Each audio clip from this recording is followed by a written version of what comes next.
things. Okay, sounds good. I got it now. And then let me give you, I'll let you be the co-host. Hey, Sean, Yeah? is your Funko Pop's beard like a pop off, snap on? No, it's like, I forgot how they hold it on, but I can't take it off. Okay, so should I just get started? Yeah, you're good. All right, so I'm going to talk about job hunting and resumes. So I'm going to start by going through some general outlines for a career fair. This presentation was originally written back when these things were still done face to face, but some of the same principles still apply.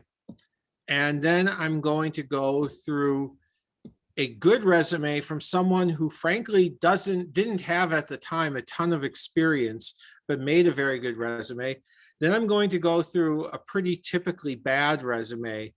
And finally, a questionnaire that you can use to start making your own resume. And I shared all these files with Sean. I can share them again as needed.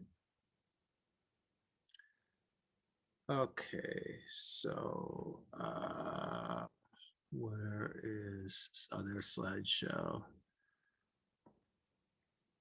Okay, so preparing for the career fair, and besides my usual titles, I'm mentioning on here that I'm the past president of the Optical Society of Southern California, just because I've done a lot of industry networking through there. So this is not, you don't normally want to ask someone who spent their life in the academic cocoon how to make a resume, but I've spent a lot of time interacting with people who hire our students. All right, so better than anything I have to say is, why is this? Okay, there it's showing up. Is it not? It's not showing up on the shared screen though, I don't think. Okay, what are you seeing? Are you seeing the outline or hi, I'm a physics major? Hi, I'm a physics major. Okay, well, for some reason it's not show. Let me switch the screen that I'm sharing. I'll stop the share and then I will restart it. Okay, now are you seeing the outline? Yeah. All right. So better than anything I have to say, these didn't show up as well as I was hoping, but the Career Center has a bunch of workshops with employers. And these are employers giving advice on how to find a job at their company. So you should be looking at the Career Center workshops because these are people who actually want to come to Cal Poly and hire. The worst introduction you can give at a career fair is, hi, I'm a physics major. Awkward pause, you're waiting for the recruiter to carry the conversation. The second worst is, hi, I'm a physics major. Recruiter says, so tell me what you do. And then you say all the things that you read in some brochure from the American Physical Society about being a good problem solver, critical thinker, and team worker. All of these things are great traits, but they're completely generic and anybody can say them. Unless you're interviewing with someone from a professional society or a STEM program. You know, if you're doing some internship or you're going to be doing youth outreach, maybe that's a different story. But otherwise, ignore that. And the problem with the P word is that they think we're only good for high-level R&D. They don't tend to have a lot of openings in high-level R&D. Those are pretty competitive. Most physics graduates do fine in industry, but they're not going to have a job with the word physics in the title. So here are some better intros. Hi, I work in the physics lab. Hi, I'm a physics major. I've interned at JPL working on satellite image analysis. Hi, I'm a physics major. I've done a lot of programming and statistics, and I like playing with electronics. I'm studying physics. I like working in the lab doing equipment testing. I like messing around with electronics and doing data analysis. These are all intros that someone from a company can relate to, someone who hasn't spent a lot of time around physicists, who hasn't read all the brochures. You need to tell them something that they care about, not just tell them anything about you, but tell them something they care about. And different companies need different pitches. The giant aerospace companies, one great thing about them is that they often hire physicists. They're one place where they're one place that's a little bit less afraid of the P word. The problem is that they also hire tons upon tons of engineers. And so I don't know how they're going to be handling lines or waiting lists at an online job fair, but at any in-person career fair, there are very long lines for Northrop and Boeing and Raytheon. And there's going to be some kind of wait for them at an online career fair. But that doesn't mean you shouldn't try to get to know them. It just means that you should work harder at getting to know them. They often sponsor a lot of those career center workshops. Back when these things were in person, what they would basically do is the night before the career fair, they would send someone to the engineering school to talk about the company and basically tell the engineers what they should say to them the next day at the career fair. I mean, they wouldn't pitch it that way, but that's basically what it is. Hey, we're going to have a Northrop info session on Wednesday night. And then on Thursday, we're going to have people at the career fair. We're going to have recruiters there.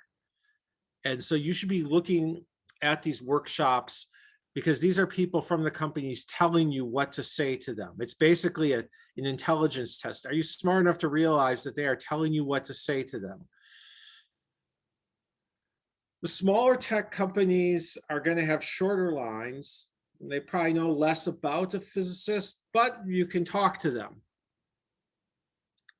You should, like I said, do your homework. That means not just going to the info sessions, but look at the list of companies before the career fair. And keep an open mind. Don't necessarily assume from the name of the company that they won't hire a physics major. Take a look. The more you know about them and their product, if you're telling them nothing else, you're telling them that you did your homework. You know, I have no idea what Amphenol makes, but if I were going to the career fair, I would look the day before and see what Amphenol makes and decide whether that's a company that I might plausibly look for a job at. And so the more research you do before the career fair, the better off you are. At some career fairs, this year, I think they're just having one day of career fairs, but historically they will often have 2 days. Some days they will have on Thursday, all majors career fair. And then on Friday, they'll have a science and engineering oriented career fair. Well, scientists and engineers can go to the all majors career fair. So you might go to the all majors career fair on Thursday, talk to someone from the company, learn as much as you can. And then on Friday, use what you learned on Thursday to impress the technical recruiter.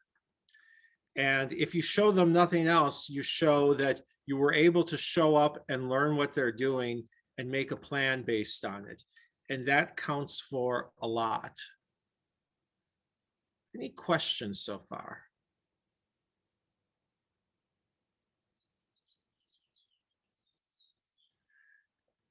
If you can, interview them, especially if they don't have much of a line. Say things like, I'm a junior, I'm trying to get a feel for the market for when I look for a full-time job next year. What do you do? What sort of roles do you hire for? What do people do in those roles? The more you learn from them, you're not just learning about their company, you're learning about their sector.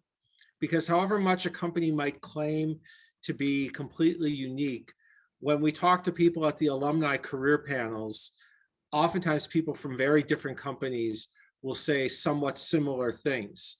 So the more time you spend talking to a recruiter, especially if it's a recruiter who's standing their board, remember, these are people, and if they're standing their board, well, they're bored. They have no particular desire to stand there in the sun or sit in front of a laptop with Zoom open, waiting for someone to show up, twiddling their thumbs. They'll probably talk to you. And if some of the most useful advice I've gotten has been when I've made a really bad sales pitch and someone took pity on me. When I was in like 3rd grade, I don't know if your schools do these kinds of fundraisers nowadays, but my school had all of us go door to door selling candy bars. And I made an absolutely terrible sales pitch. And someone took pity on me and told me how to make a better sales pitch. And I can't say I became the greatest candy bar seller in my school, but at least I wasn't a complete failure at it. And so if you go to a career fair and you make a bad sales pitch to a busy person, well, they're going to move on to the next student. But if you make a bad sales pitch to a bored person, and then you just level with them and say, okay, yeah, that went over kind of bad. What do you recommend saying to someone? What will be a better way to approach this next time? They might take pity on you. And if they don't, well, you go to the next booth. But if they do, then you talk to them for a while.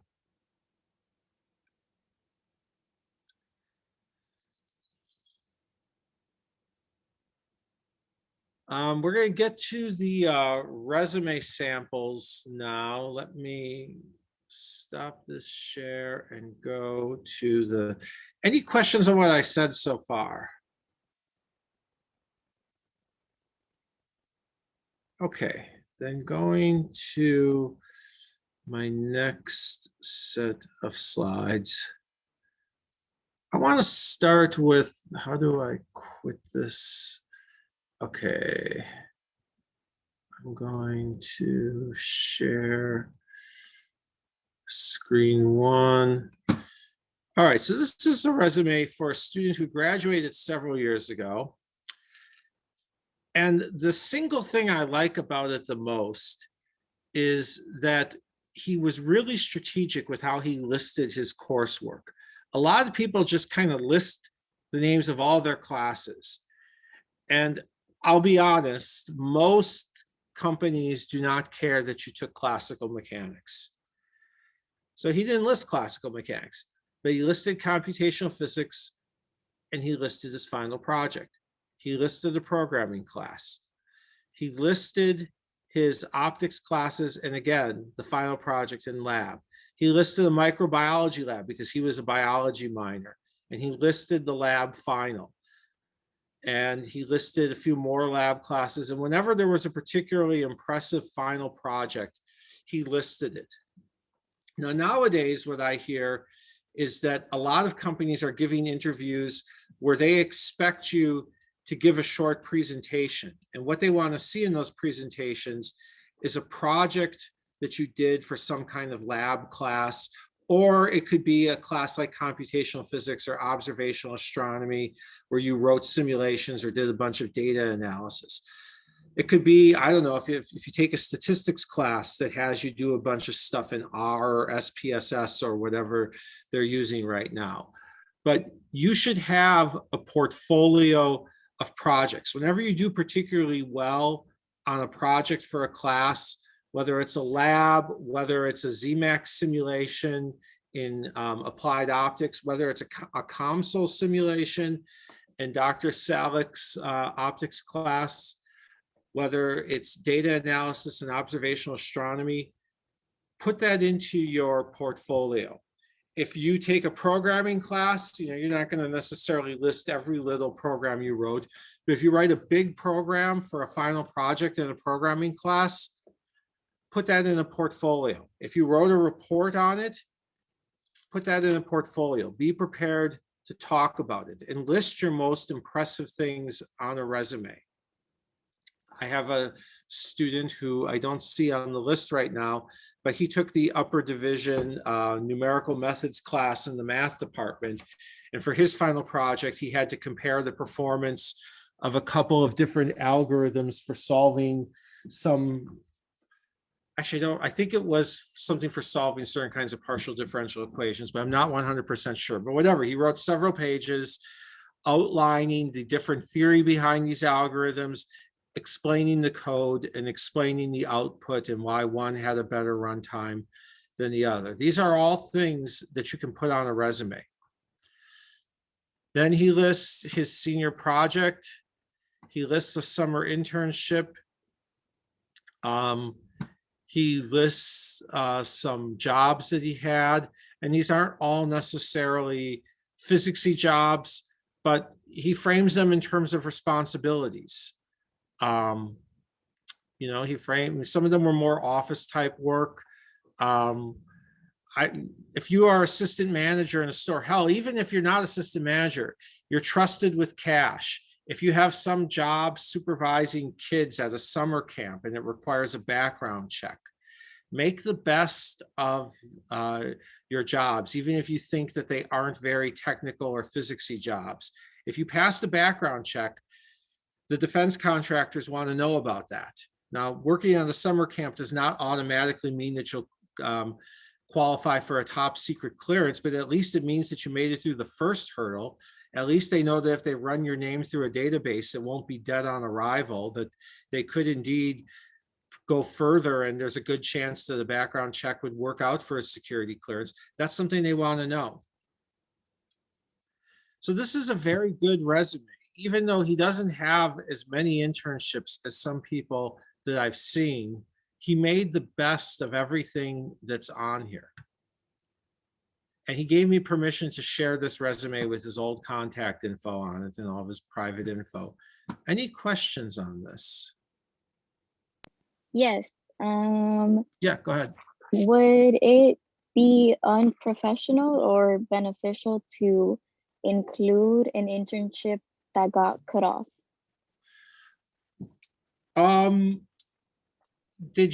When you say you got cut off, did you leave on bad terms, or did things just kind of go belly up at the company, or what happened? Yeah, I guess the contract with the school and the professor that was training us, they had some contract issues, so they just dropped everything after the whole COVID. So we basically got trained 1/3 of the way, and then we stopped immediately after the first exam. I think that's fine. First of all, everyone understands COVID, and more importantly, everyone I know who's in the private sector, layoffs are unpleasant, but they aren't shameful. Downsizing happens. Companies lose contracts, they lose clients.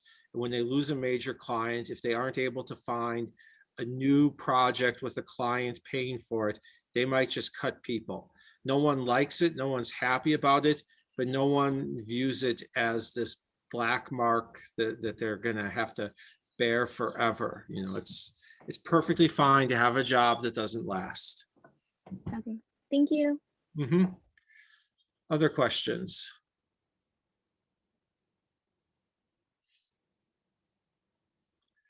Yeah, I have a question. Sure. So rather than the general physics option, I went with the integrated science. And I did that because I'm looking more towards teaching. But before I go straight into a credential program, what I wanted to do was spend a year applying for more typical physics jobs. So in terms of listing some of my coursework, a lot of it was introductory science classes. Is that worth even mentioning? Because I truly believe that I could spin it in a positive light, because I appreciate the perspective that such a breadth gave me. So here's what I would do with it. First of all, if there's a final lab practical, by all means list that. Okay. Physics tends not to have that. I know sometimes biology does. I don't know if your class does, but it's common enough. If there's a final lab practical, by all means list it. It also depends on the kind of job. If you're applying for a job at a company that does stuff with medical diagnostics, you absolutely list any bio you have, because it's more than most physics majors have. Likewise, if you're applying for a job at a company that's doing some kind of remote sensing for environmental applications, you absolutely list a geology class. And also, I know that in your option, you still have to take some upper division classes, including some of the more project-oriented ones. So you should still have a couple of advanced lab classes of various sorts that you can list with some final projects. List whatever ones you've got. A couple of decent projects is more than enough for a really meaty interview. All right. Thank you. There's a question in the chat asking where we would put the research experience in the education or in the experience. I would usually put it under experience just so that, I mean, it is academic, it is educational, but the more you can say about things other than standard school, the more impressive it is to someone who's outside of school. You know, the same applies to jobs, even on-campus jobs. The more you can say anything other than standard school, went to class, the more interesting you are to people. Anything else?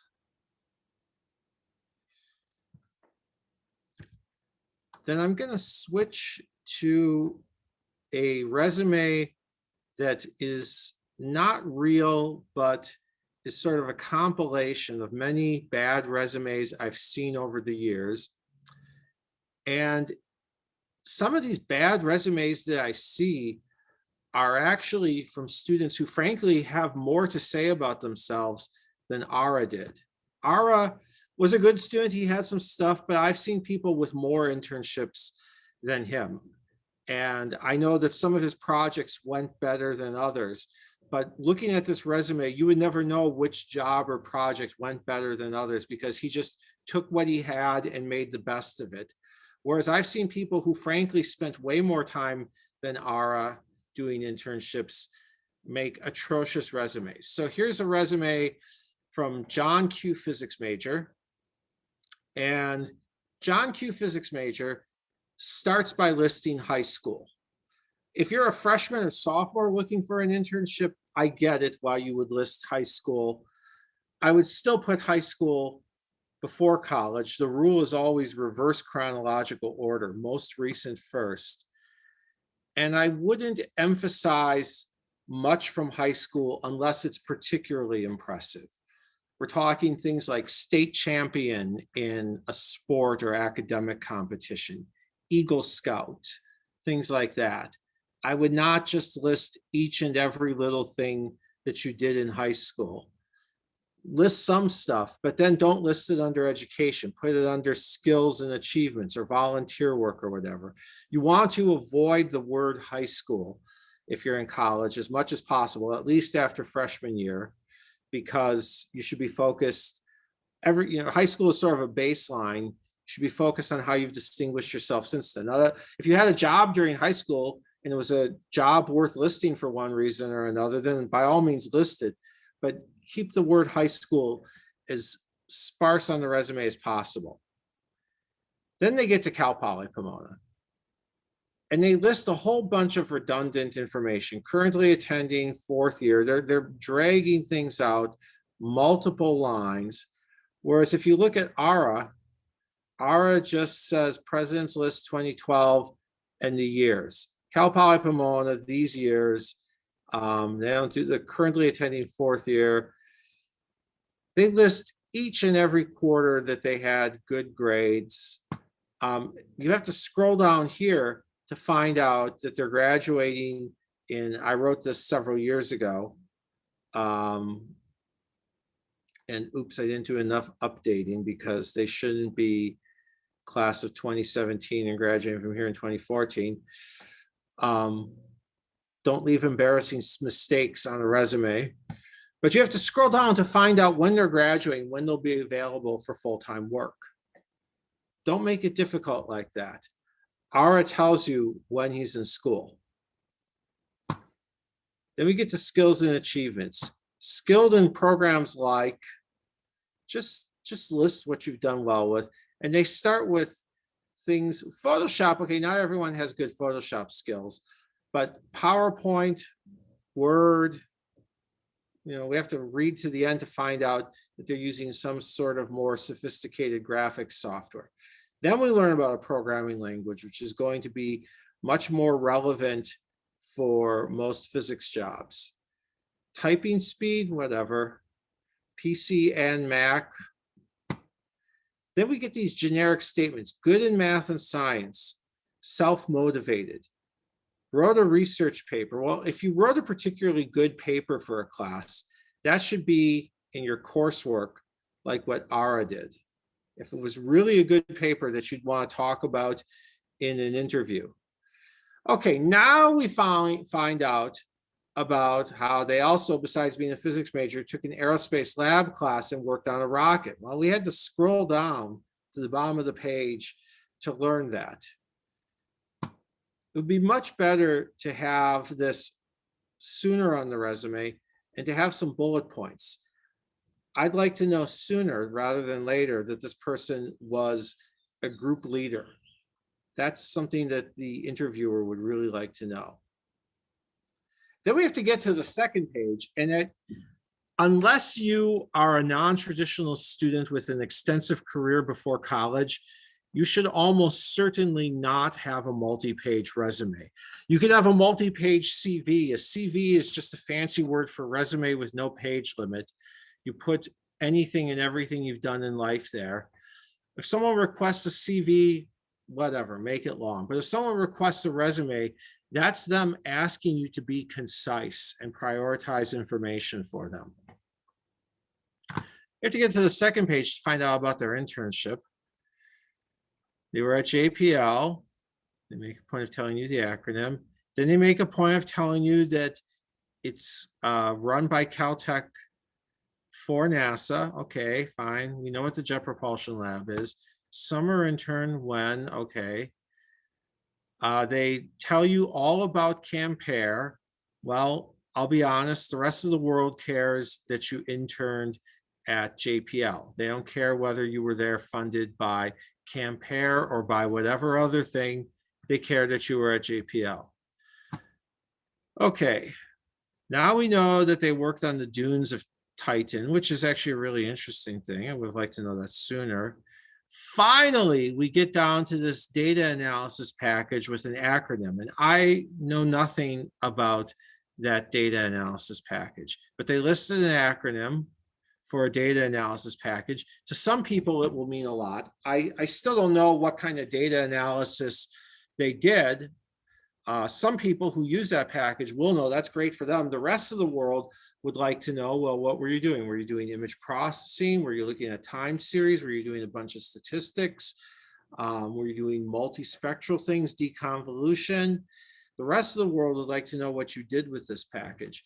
This person, in my opinion, has a better resume than Ara in that they clearly have done well in school, and Ara did pretty well too. But the rocket project is a really big deal. And they were a team leader in that. And the internship, they apparently learned a bunch of data analysis. But the way they wrote this resume, I doubt anyone would get to that second page. The average person reading a resume looks at it for, you hear different numbers, but they're all a few seconds, because they're getting hundreds of resumes for job openings, especially in bad economies. If the economy is good, well, maybe you don't need any advice because people are desperate to hire. But if the economy is bad, that's when you need advice. Don't make your resume difficult to look at. Don't make it difficult to find the most important things. That's what I have to say about resumes. What questions do you have? I was wondering if we have any associate's degrees from community colleges, should we put those under education as well?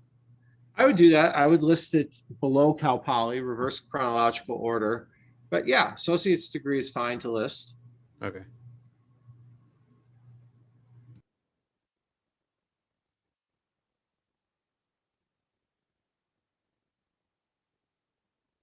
I don't know if this applies to any of you, but if you've served in the military, list it, especially if you're looking at a defense contractor. You probably had some kind of security clearance. I was helping one person with a resume, and he's like, well, I was just in the infantry, you know, just a guy carrying a rifle. And I said, well, okay, what rank did you hold? Oh, well, he was a corporal, so he was leading a few other people. And, oh, he was responsible for a few $1 million worth of equipment. I'm like, well, list that on your resume. You know, if you were a church volunteer, well, if you're a volunteer at a Catholic church, you have to go through a background check these days because of all the scandals with children. You passed a background check, list it. You know, were you responsible for closing the store? Were you the person who was leading the crew on the final shift closing a store? People are like, oh, it was a fast food job. Yeah, but you closed the store. You were responsible for the cash. List it.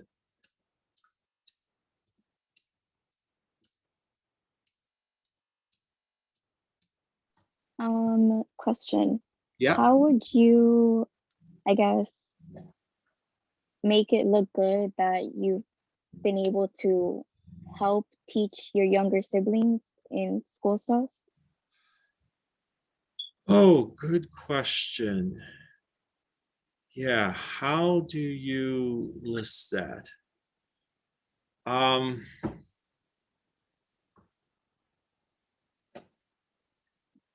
Yeah, that's what I was It's- thinking, like a tutor, but sometimes certain HR places don't like when a family member is being referred to as a tutor. And then others are like, no, yeah, definitely. Like if you taught a kid, then you're a TA, you're a tutor, you know, like, but some people just don't like the educator association it has with the title. Yeah, I mean, there's sort of a dilemma here because you're right, listing things that you do in your family, it feels like, well, you know, it feels like, I don't know, cheating because like a job or a volunteer thing, it was outside, it's considered above and beyond, except that family responsibilities differ so much that some are clearly above and beyond.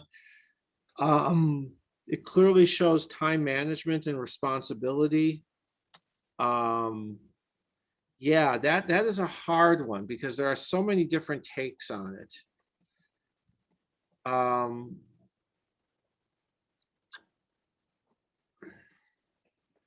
I don't know what to say. I mean, in It's a lot of okay. academic things, especially academic internships, if they ask for some statement about personal difficulties overcome, well, boom, right there. But, and this is cold and cruel, but it's also true. The outside world feels like, well, lots of things are difficult. Tell us what you accomplished. And, you know, some people are privately thinking, oh, I feel for you. You know, I have all these things going on outside of work. Other people are like, I don't feel for you. I have all these things going on outside of work, but so what? Yeah, it's such a thing where attitudes are so polarized. I don't have a good answer for that. But if you have reason to believe that you could get away with it, and I say get away with not like in the sense of, oh, you pulled a fast one, but you have reason to believe that it will go over well, then list it as tutor. If you have reason to believe that it won't go over well, then don't list it, but keep it as an anecdote for a question in an interview about time management. And, you know, frame it not as, because, you know, the private sector looks at tales of hardship very differently than academics. Frame it not as hardship, but, you know, somebody asks, are you going to be able to manage the, you know, multiple tasks? How good are you at multitasking on the job?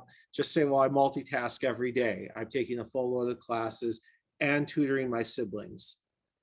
And, or maybe you don't say tutoring my siblings, just say, well, on top of my full load of classes, I'm responsible for tutoring 3 other people and yada, yada. You know, keep it. If you're not sure whether it will go over well on the resume, think about how to pitch it as a response to an interview question, because there it should go over well if done right. Okay, thank you. I also have another question if nobody Sure. else has questions. Go for it. For scholarships that want to know how, I guess, I don't know if it's like specific to just girls, but they usually ask how we are being more inclusive towards females in the STEM sciences. How would we say that if we're not like part of a big organization that makes a big deal out of it, but just encourages people? So for the scholarship, they want to know how you are inclusive. Mm-hmm. I mean,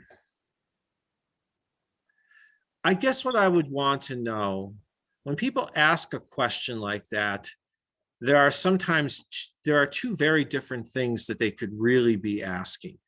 One is maybe they are looking to give the scholarship to someone who's distinguished themselves in volunteer endeavors, in activism or volunteer work or service work of some sort. And there, if you know that that's what they're really looking for, they're really looking for work you've done for others, then I guess if you don't have it, I don't know, then maybe you're not the person that they want to give the scholarship to, because they're really looking to honor a volunteer.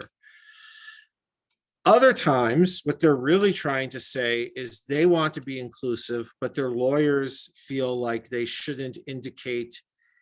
Sometimes they're saying that they want to know how you're inclusive of women in science because they want to make sure that they have women scholarship recipients, but their lawyers are really nervous about saying that they want to make sure they have a certain number of people of whatever background. And if that's what they want, then, well, there's this art form of not just saying, well, duh, I'm a fill in the blank with whatever group, but you say something about how you want to be a role model. You write an essay about how you want to be a role model, and that tells them what they want to hear. Okay, thank you. You're welcome. Other questions?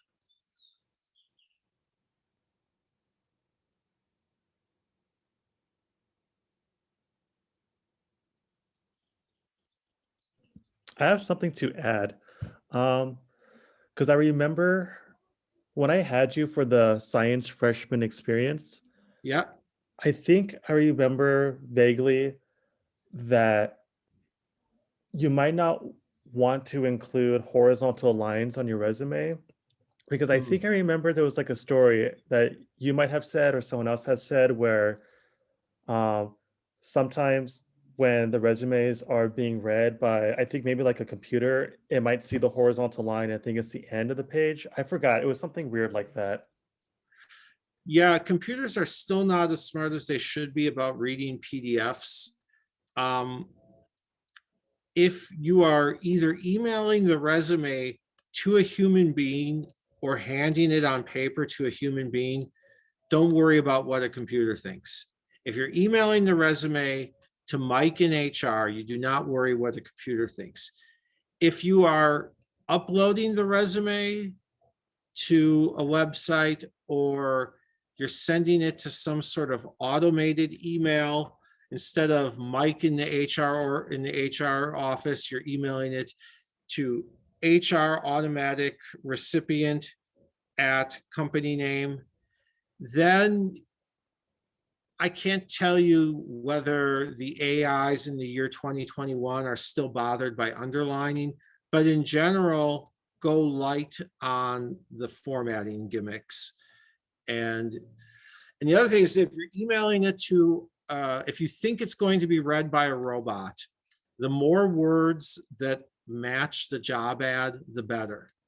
A human being has no problem with the idea that experienced with repairing electronics is a synonym for experience with digital instrumentation or something like that.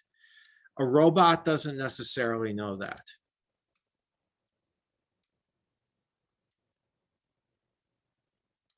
So yeah, it's good to have a robot-ready resume and a human-ready resume.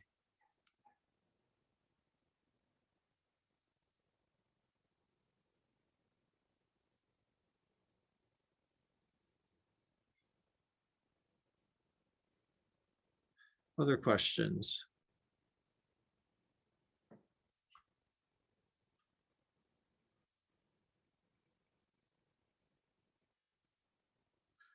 Well, then the final thing I'll add is that I'm always willing to critique resumes. If it's 3 hours before the career fair, it probably won't work. But if you send me a resume, I can usually get you comments within 24 to 36 hours. I've looked at a lot of resumes, and I'm happy to look at a lot more.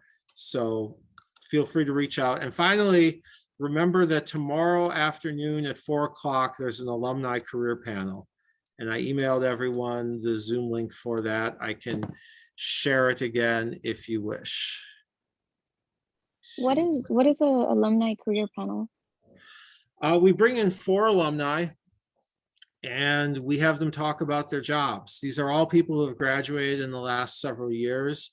So they're experienced with finding a job in this economy. It's not like they're saying, well, you know, back in 1989, I had to fax my resume. And let's see, we're going to have one person who has engineering in her job title, even though she doesn't have an engineering degree, so she can talk about how a physicist goes from the P word to an engineering job title. We're going to have someone who's working in technical sales. We're going to have someone who's working at JPL, and we're going to have someone who's working as a technician in a physics department at another university. So 4 very different career paths. I have a question about the job market in general. Okay. So when you said that a Cal Poly graduate was working at JPL, I'm wondering, like, every year there's a steady stream of graduates coming out of universities across the country and the world. How does the demand for jobs like relate to that number of people coming out into the workforce? So how does a labor market equilibrate? Is that what you're asking? I'm not sure I have the question very concretely formed in my head, but like, is it like every year JPL is going to have new openings, or every year Boeing or the other Northrop Grumman is going to have openings, or is it more like maybe every couple years they'll have a few openings and you just kind of got to be lucky and apply to lots of other companies too? Okay. Well, you certainly always have to apply to lots of places. The big organizations have constant churn. There are always people, there are always new projects and contracts. There are always people leaving because there's people moving up, so they need to fill those entry-level jobs again. There are people leaving because some of these are great places to start a career, and the skills they learn, they go elsewhere or they go to a competitor. There's, in a big enough company, there's always some division that's doing poorly and they're downsizing. So there's always people coming in and out of the biggest companies. Frankly, in America, I would not worry about defense contractors not hiring. There's no reason to believe that America's defense contractors will stop hiring anytime soon. And that's not just some cynical political statement. Honestly, the best business and economics argument I could make for that is I have family in the DC area and I visit them, and real estate developers in the DC area are quite certain, they are 100% certain that nobody will be downsizing in the DC area anytime soon. You can tell by the amount of new housing they build. So I honestly wouldn't worry about defense contractors. JPL, again, JPL is an organization that is big. As long as NASA exists, they're going to exist. They're going to have projects coming and going. There will be better years and worse years, but there's enough different kinds of projects that there's usually someone hiring there. There's usually some group that needs to add someone. Now, you know, if the federal budget for NASA is terrible one year, I wouldn't count on a ton of openings.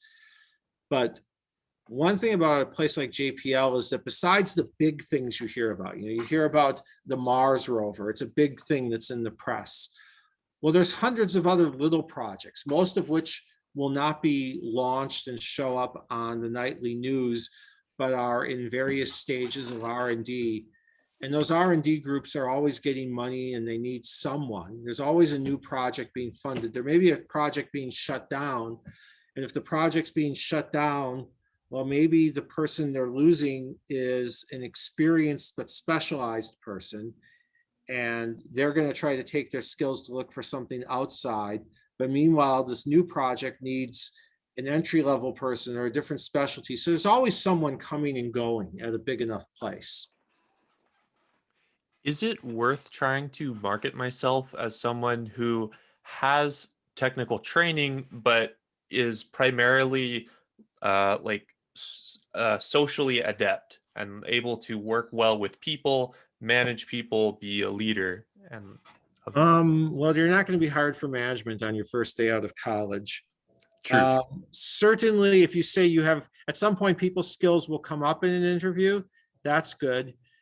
If you, in a lot of entry-level jobs, one thing they're really trying to figure out is where they'll put you long-term, and that will be sorted out not on the interview, but after they've put you on a few projects and they figure out where to move you in the organization.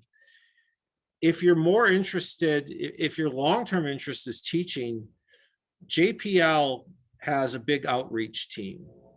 And the reason why NASA spends so much money on outreach is, well, there's the kind-hearted, noble reason of enlightening the public.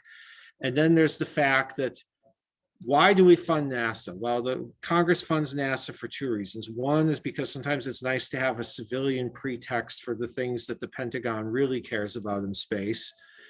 And part of it is because NASA is excellent at producing really cool videos and photos from other planets.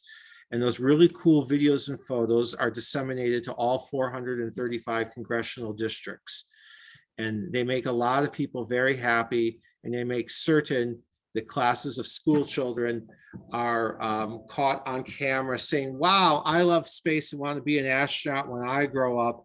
Mr. Congressman, this is so cool. And so if you're interested in teaching, NASA has outreach people for a reason. And also, of course, with your physics skills, if you, as a physicist who's taken a few geology classes, you'd actually be in a pretty good spot to join as an entry-level member on a team that's making an instrument that will look at a rock. Because on the one hand, with your physics skills, you're going to understand at least some of the stuff in the instrument well enough to get started on the team. You also know what rocks are made of on some level beyond, well, they're inorganic compounds and rather mechanically hard. So that's actually some decent training for joining a team and learning more there.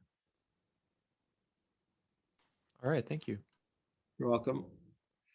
I have another class in a few minutes, so I should go, but come to the alumni panel, and anytime you have resume questions, don't hesitate to send me a draft. All right. Yeah. Thank you for Thank you, doing Dr. this. Small. Thank you. All right, bye, everyone. Bye-bye. Have a good day.